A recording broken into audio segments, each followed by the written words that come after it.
Welcome to the Secret Sauce of Outsourcing podcast that's dedicated to making you better at outsourcing. This is episode 220. How do I get my OFS to work faster?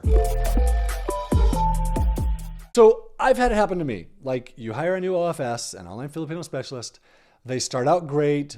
Their quality output is really good. Their work is fast. Everything is working well.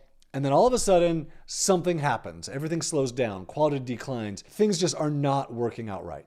And yet, you hired a good person. You followed my process at onevoa.com, or you recruited really well. You didn't just hire the first person. So what could go wrong to cause this situation? Let me give you a couple scenarios. Number one, they took on too much in life, whether it be like a second job, or maybe you were a part-time job for a full-time mom, and it just caught up with them. They realized, oh my gosh, I took on too much, and they're getting overworked and they can't handle it. And so something has to give. Number two, they don't understand something. If they don't understand how something works, or they're unsure about something, they'll be extra cautious and hesitant. And that's a very common scenario. Number three, they have a personal problem, like maybe their sickness, or it could be a family issue. Something is taking their time away from your work. Number four, their computer's just slow. They managed to work through it or work cafe for a little bit, but eventually they really just need to work on their own.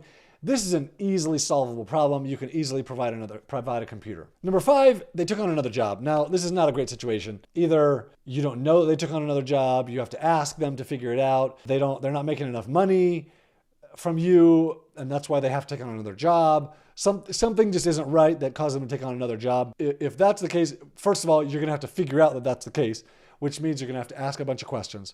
If that's the case, you're gonna have to work through it with them. Number six, and this is a hard one, but maybe they really hate the work that they're doing. I've had this happen to me where I hired someone to do something. It turns out they really hate this work. So they did it really well for a couple weeks, and then they just decided, like, I can't do this. But I know I recruited a good person, so my advice is try and give them something else to do and recruit someone else. One of the things you might want to do when you're recruiting for something specific is look at disc profiles. Someone's personality will tell you a lot about their ability to fulfill a specific type of job.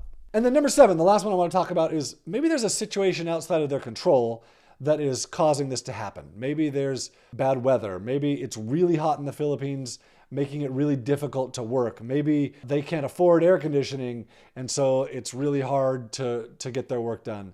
Maybe their house is flooded and they don't want to tell you about it because they're embarrassed. There's all kinds of things that could be happening outside. So the solution to every one of these scenarios is to ask. It always amazes me how many people make assumptions that they're lazy or they don't really want the job, and they fire someone rather than just asking, like, hey, what's going on? Why?